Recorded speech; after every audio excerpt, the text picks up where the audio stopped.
is here next to me. Actually, he's not here. He had a back injury. He can't come. So I'm going to be presenting a design conference, and I'm not a designer. But that's perfect.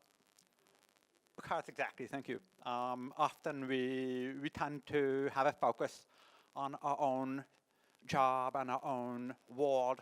So maybe by talking nonsense, I might create new thinking. So let's have a go. Let's try. So my name is Olivier. I live in Paris, and but I was born in Los Angeles. So I have a French accent. I have an English accent. Nobody really knows where I'm from, and I'm deaf. So I have a deaf voice. So it's really confusing. So I hope everybody understands me. I've learned very early in life to interrupt people and tell them, I don't understand you. So if there's something that's not clear, raise a hand. So I'm here to present an application that I developed with Joël. And it's an app that helps deaf people like me to make phone calls. Making phone calls is something you do every day. You don't realize how important that is to you until you can't do it. It's like your little finger. Today, in a world where you have email, SMS, chat, Skype, who needs the phone to make a phone call? Many people do. It's very critical to your everyday life, but it's also very emotional. You phone people to tell them something important, good news. But this is something that I really, really wanted to do. And this is very fundamental to understanding when people develop something, is to understand why you're doing it. Why am I going to spend years of my life in a startup, probably spend times where people question what you do, etc. So my why is very fundamental. All I want to do is be able to call my mother. She lives in Los Angeles. I'm here. I just want to make it simple, dead simple, to have a phone conversation with her. And I'm not the only one. There's a lot of people like me out there. There's actually 1 out of 100 people who have issues with hearing. Well, that's everything. Some people have like tinnitus, the ringing sound in the ears. But you can still phone. Actually, there's 1 out of 100 people that cannot even phone. That's important. 1 out of 100 people. Just to take France as an example, there's 500,000 people who cannot use a phone. That's ridiculous. That's a lot of people. And so that's interesting is today there's no such thing as a niche market, because technology today, the level you need to launch a product has gone really, really low. And you can launch something technologically complicated, even for a very small market, because the small market is still large in absolute numbers. 1% of the market, who cares about this today? 1% of the market is still huge in absolute numbers. 500,000 people in France can't phone. That's crazy.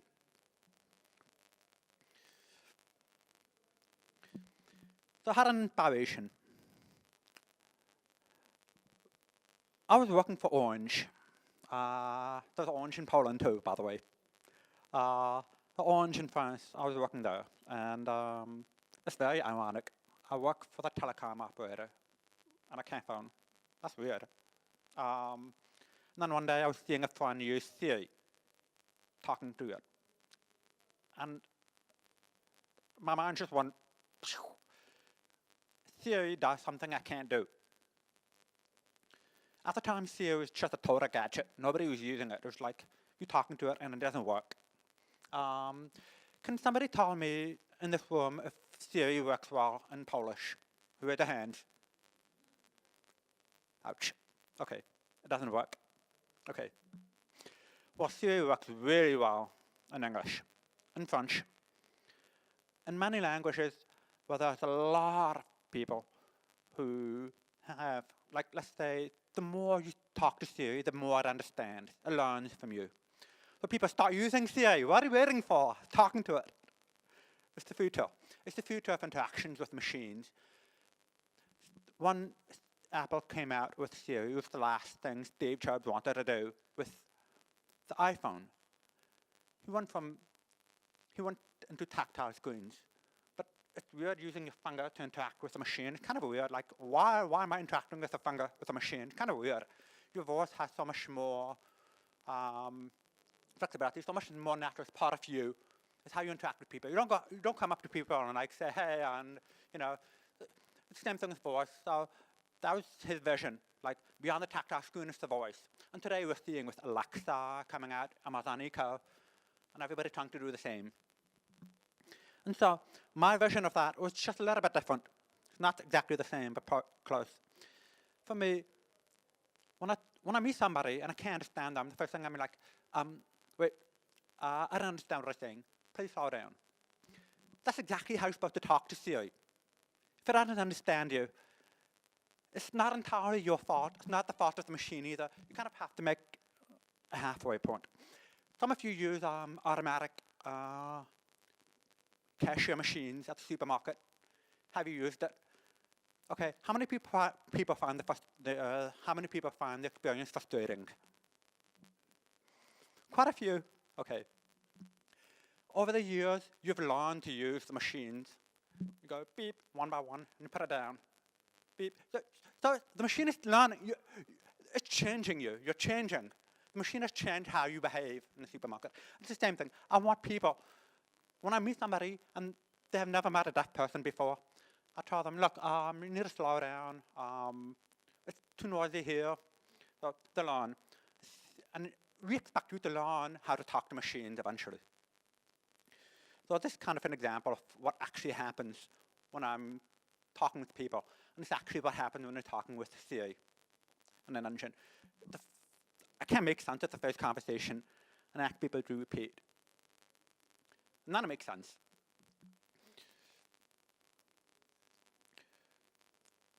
So the two of us were kind of helping each other out. We're both handicapped. I think Siri is handicapped, seriously. It doesn't really understand what I'm saying. But I help people to talk to Siri in a way that it understands what I'm saying. It's the same thing with me. The advantage Siri has is it doesn't need to look at you to understand what I'm saying. I do. I need to lip read you. It helps me understand what I'm saying. Some people use sign language. Polish sign language, I don't understand. It's different from French sign language. There's some similarities. So we need visual cues. Siri doesn't have a visual cue. And I'm here to try to tell you that there's a fundamental shift in what I see in the future of communication. It's supposed to be visual, much more visual. It's supposed to be about how we visualize interactions with the screen. When I see speech to text, it's not enough. It's just like somebody says, okay, that's great. And I read, okay, that's great. But I can't hear the person's voice. Is it, that's great, or, okay, that's great. That's not good. But I can't tell the difference. And so what we want to do here is to improve on that, to make it even more visual. So we're doing speech recognition. Then we need to do actual voice recognition, which is not what we're doing today. We don't do voice recognition. We do speech recognition. So that we want to keep going further on this. So this is kind of something where people help each other out. I don't know if you know the definition of symbiosis. You see it in nature a lot. When there's like, I don't know, a shark with his teeth open, and there's like little fish swimming in the shark's mouth, feeding it. And it's kind of helping the shark brush his teeth with little fish in the mouth. Same thing with birds, to pick the fleas off the buffalo's back. And so they help each other out. So I kind of see this relationship here. I'm trying to help people understand how to talk to machines. Talk to a deaf person, and you'll know how to talk to a machine. So now we work with Google a lot. They've been really, really supportive of what we do. And they've come out and filmed what we do. So I'm going to show you a story.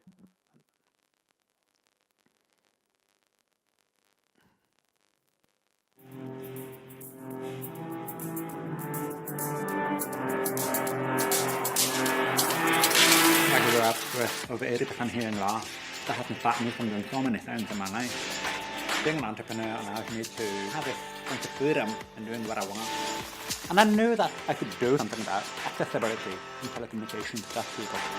Voice is an app that allows deaf people to make phone calls. The notion is quite simple. We're trying to use voice recognition to capture the other person's voice so that I can read what you're saying. It's not like I was looking for solutions, I was just looking for something to help me. Then I realised there was something much more to it. I knew right away that I had to make this happen to a lot of other people. My goal was to make it as accessible as possible to everybody. I knew that Android had the widest reach out there, over 1 billion users today, which is massive. And the fact that Android had like no constraints, I didn't have to ask myself if this was possible or not possible. I could just do it. So that was a deciding factor. I had no skills to start with. I couldn't code, I couldn't design, I had to find people, find skills. It's at that point where you realize you can do a lot of things, but you needed all of these connections around you to make it happen. When Olivier came to me, the first thing we did was rethinking the navigation. And here we are building an app that based on accessibility. I wanted to make something really clear and easy to use, and material design really helped me because all these guidelines are really clear. The versions of the application on Android were iterated easily, and the development of the whole app took about 3 months. When I made it happen, it was a great moment. I was just like, wow, this is so cool. I can call my mom now. And I spent the next 24 hours calling everybody in the world, all my friends. Before launching the product, Google Play's Alpha and Beta program allowed me to invite people specifically to test the app. And so there's people in Canada trying the app out. There's people in Kuwait, there's somebody in Japan. It's not like a game where if you have a bug, you just fix it. It's supposed to be a life-changing experience for a person with hearing disabilities. If it doesn't work well, it will be really disappointing. So thanks to the beta testing program, we were able to get it right from the first published version. What I enjoy the most developing Roger Voice application on Android is that I create something that really matters to the end users. I feel like when you release something out there, it's like end of story. But then you can think about it other ways. You can be like, okay, we've gone this far, but now there's so much more to do. I see that probably the biggest evolution going forward to put accessibility as a major component of development and design. And I'm proud to be part of that trend.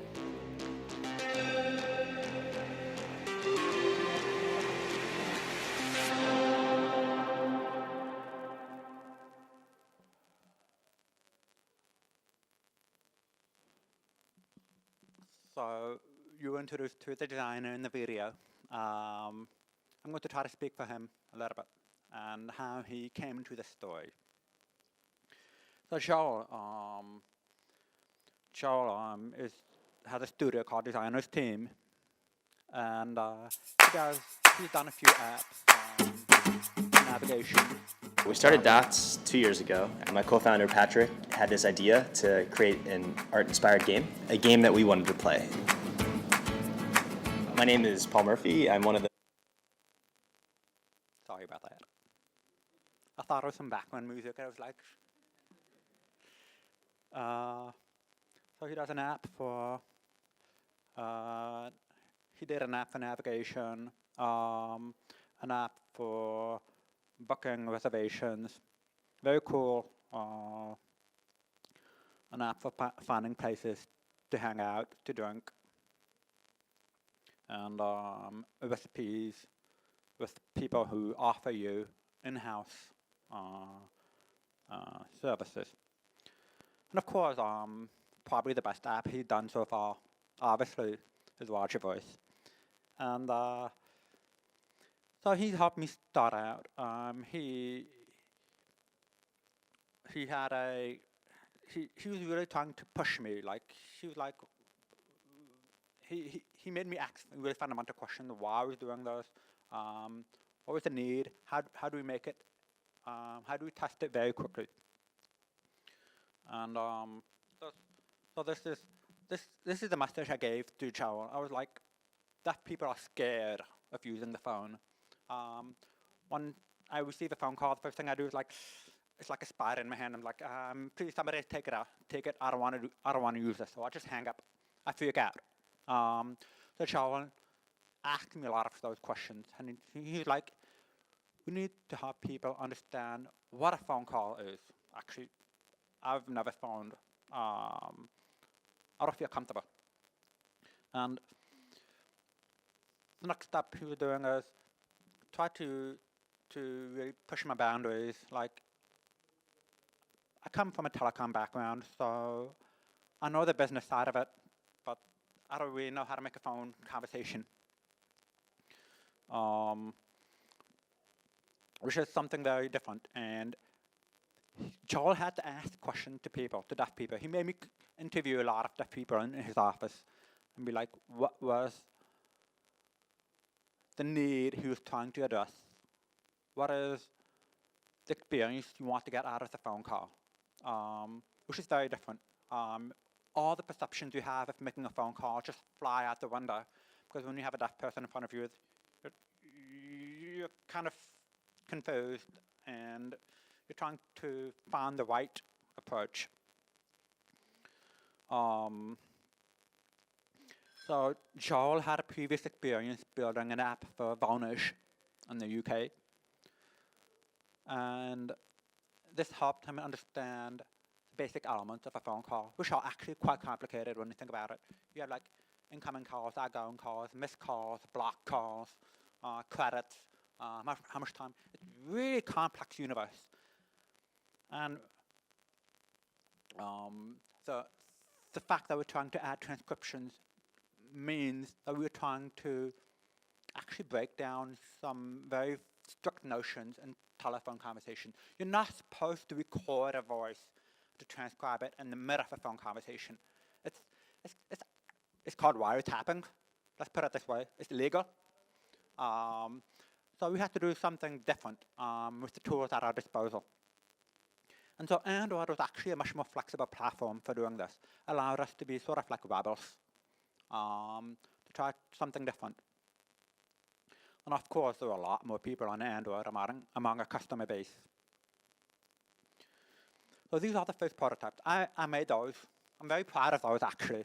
And I did this on PowerPoint and the basic ideas were there. And we used these for Joel to make the first prototypes. And so these were the first prototypes Joel made out of what we did.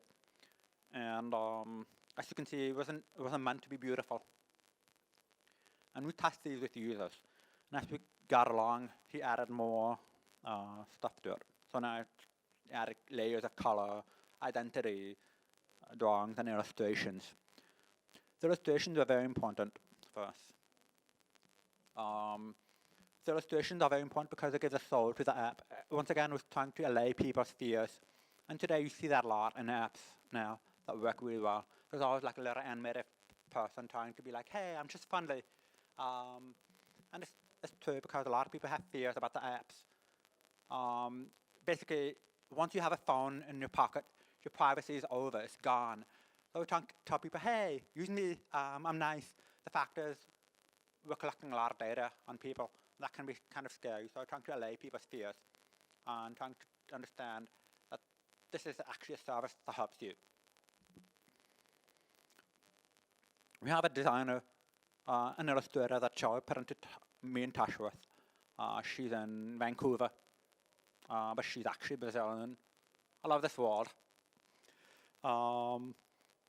And she gave life to our service. So this is the most important part of everything that we have done, is testing. I can't emphasize this enough. And my problem is, as I'm an industry expert, I have assumptions. I know exactly what kind of product to make. I'm deaf, so I'm the expert. I'm a telecom guy, I'm the expert. Joe is a designer, so we're good. And the two of us, we should be able to make a perfect app. Quite frankly, a lot of things we had done just flew out the window. We were testing it on people, and they were completely confused. They had no idea what the app was supposed to do. Is that a messaging app? No. So people started typing. We're like, wait, it's not a messaging app. So why can't I just use FaceTime? Because the doctor doesn't have FaceTime. So if you want to call a doctor, he doesn't have the app. You need to make an app that calls out, like Skype to Skype, both people have the app. Skype out, the other person doesn't have the app. That's what we had to do. So it's very confusing.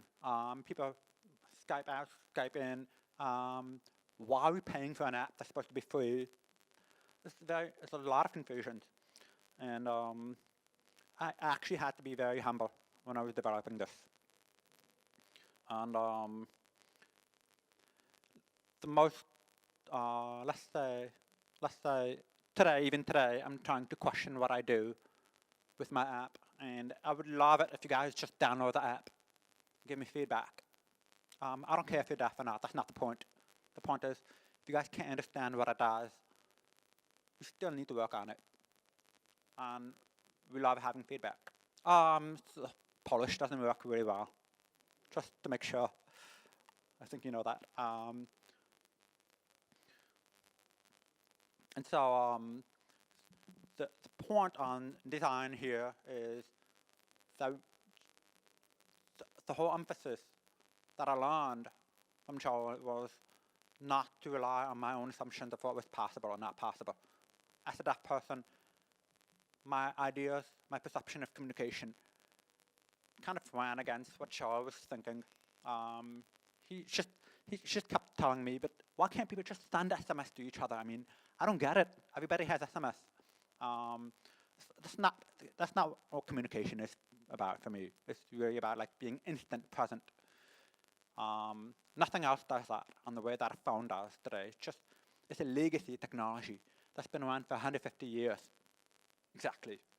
Actually, 1867. And this legacy technology is prevalent everywhere in our lives. We all have phone numbers. There's more of you that have phone numbers than have emails, obviously, I think. And it's an easy, instant way to reach you. If somebody just showed up at the conference and trying to find you and sending you like 5 or 6 SMS, I'm downstairs, yes, me too, I'm downstairs, but where are you? I can't find you. Just phone somebody up in 1 minute, it's solved. And that's what we do. So this is the message I was trying to put at Joel, and Joel had feedback. He had to send me back the same message and be like, trying to challenge my assumptions, stuff like this. It's really important in design. Thank you. I would like people to be able to actually download the app and like try to call each other up, make feedback to me. If you can hashtag Roger Voice, just hashtag like this, Roger Voice on Twitter or on Facebook. It would be just a very open way of testing, developing the app. And I would really appreciate this. How many of you have an actual design background? Half the room. Okay, wow, perfect. And this is kind of a way for me to make sure that when we challenge the status quo, it also goes the other way around. I want to test the assumption of what messaging is, what is communication, why use the phone differently. Why isn't it already a default today for Android to caption the phone calls? And that's my goal. I want people to have a default communication that's always transcribed. Make the world more accessible for everybody. If you have any questions, let me know. On design, on why we did what we do.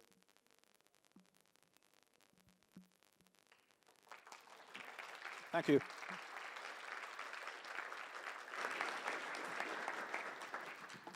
Oh, if you have a question, I'm going to walk up to you, make sure I hear you better. Okay.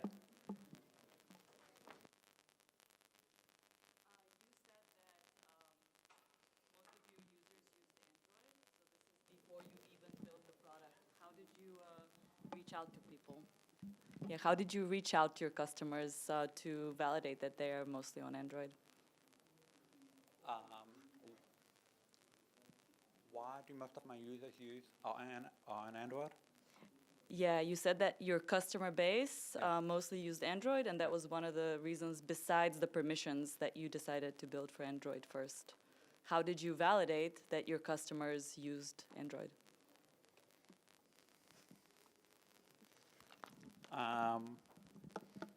There wasn't one. I'm not sure. I'm not sure I've got your question right. there isn't one reason we started developing an Android. There's multiple reasons. One, most of our users were on Android, like just on a first name basis with a lot of my potential customers. I just knew that they had an Android in the pocket. So just around me, I needed this user base to test it with. As for the world at large, it's pretty, I think it's 70% Android on the market today. So that's one reason. Second reason is permissions. At the time, we hacked Google's microphone. We did a lot of illegal stuff. We broke a lot of barriers, and that was actually possible. And one day we just contacted Google and said, "Hey, who did this?" And they're like, "All right, pretty good, guys. Cool, keep going." They didn't care. They really don't care. But then eventually, when we put it on the store, the final version of the app, it had to be square, no hacks. That was another reason. Okay. Any other questions?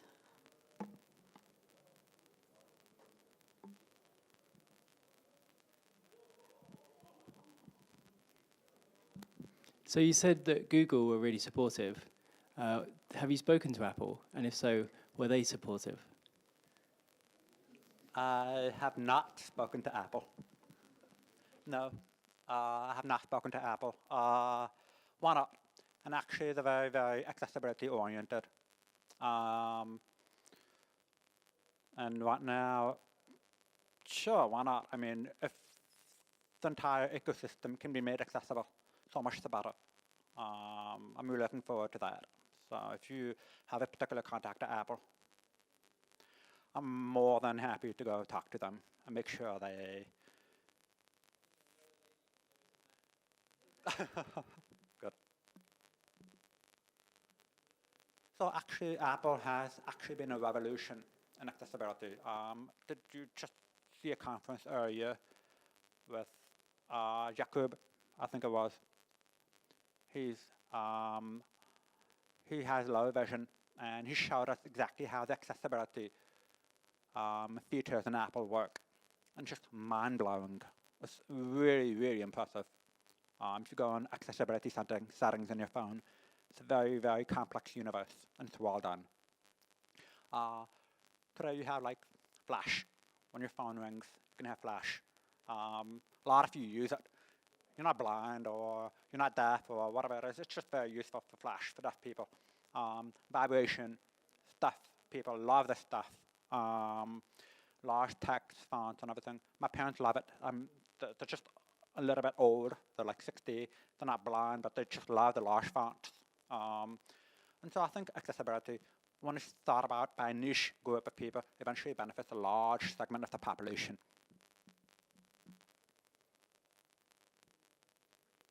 There's also an interesting story is the phone was actually invented by an American. Well, actually the French think a French guy invented, but never mind. An American guy also invented it at the same year and at the same time. And he was developing this, he was researching into phonetics because his mother is deaf and his wife was deaf. And he was doing a lot of research on phonetics. And he came out with these very complicated electronic contraptions and eventually was able to transmit sound from one place to another. That was the very first telephone. The telephone today, I see it as nothing more than a very long distance hearing aid. I have a hearing aid right here, allows me to understand somebody in front of me. Your phone is nothing more than a very long distance hearing aid when you think about it. There's also many other inventions that were done by people who are themselves with a special need or requirement or are inspired by other people. In Italy, many years ago, because I'm saying this because I don't know the exact date, there was a guy who was completely in love with a woman who was blind. And he needed a way to exchange with her. He invented the typewriter, the very first typewriter, just for a guy who was in love with a blind woman. I think the internet, the first version of the internet, DARPA, D-A-R-P-A, was coded by a man called Vint Cerf. Vint is deaf. His wife is deaf. And it's just a fantastic medium for them to communicate. There's many stories like this that you will find eventually, like the remote control, etc., etc. So if you find a guy who's handicapped, should be like, hey, inspire me, what can I do for you? Who knows? I'm only partly exaggerating. The more people have constraints in their lives, the more they're seeing things differently. And I think it applies to everybody. If you have like glucose intolerance, obviously you're gonna try to find healthy foods that allow you to have a good diet. And it turns out that it's gonna help other people too, and so on and so forth.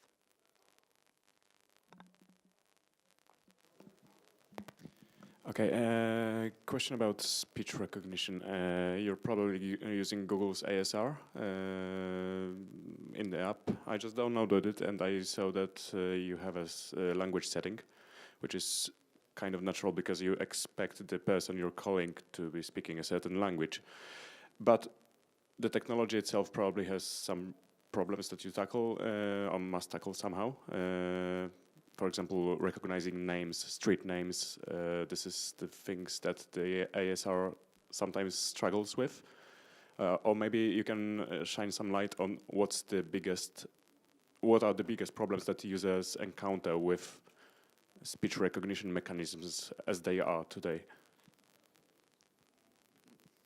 Or maybe you find that the accuracy of the ASR is completely satisfactory. I don't know, but from my experience, it's not always, 100% accurate and 100% enough.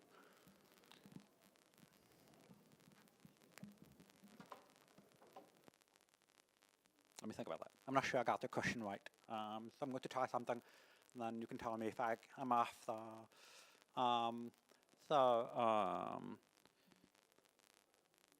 About the delay in. Yes. Okay. So this is actually something that's out of our control for now. Partly. Our development is mostly about the telecom stack, about transmitting the information as fast as possible. That there's no delay. That the user actually gets the text along with the audio. That's actually a lot more complicated than it seems. So we're actually telecom developers. The voice recognition part is Google's server that's merged with ours. We really, let's say, we're trying to make the user experience as controllable as possible. Joel was telling me that we're not here to test users, we're here to test systems. And it's fundamental to understand that because voice recognition is going to depend on your voice, how you say things, the speed, if you're in a noisy environment, if there's a static on the network. Well, there's many variables that we can't control. But I can influence these variables a little bit. If I knew that it was busy on your end of the signal, or loud, or if you have an accent or something, and if I knew that, I could tell you, can you speak clearly again?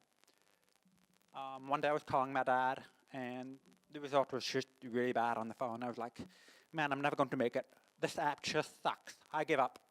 And then my girlfriend is sitting next to me, she's like, what's the problem? It's like, it doesn't work. And she's like, well, obviously, he was in the car. He was in the car with the window open. It's just loud. And so the result was really bad. But I'm deaf, and I couldn't hear that he was in the car. My dad was just like, he didn't think about it either. So these are actually design factors, in my opinion. It's because I was lacking the visual cues. And those visual cues, I can actually transmit them to the user if I could identify that it was noisy over there. So you could probably try to display percentage error, maybe But that could be too technical, or maybe just put a sad face. So we're trying to think of how to transmit this to the user in a visually easy way, not be too technical. So we're still exploring this right now. Technically, we can do it, just information overload. There's also, just on that subject about displaying visual information, we're working with another startup to display the tone of voice. Somebody's like positive or negative, and eventually like sad, happy, stuff like this, which is really interesting. Could actually be scary. Like, what if I call somebody and they just have an accent, and it tells me that they're frustrated, but it's not true. It could be scary, but we need this information. If I'm calling somebody and be like, oh, so you want to come tonight? And like, yeah. Yes, no. I have to ask them again. It's kind of embarrassing. Don't you get the hint? Stuff like this. So there's the accuracy of the speech transcription, but also the complete lack of the surrounding environment around speech. Very important. We're going to release soon a video version, like FaceTime with subtitles, so that we can see people's faces. And that will help in 2 months, I hope. But just if I'm calling a phone line and the other guy doesn't have the app, I can't do a video call with that person. I want to be able to have complementary information.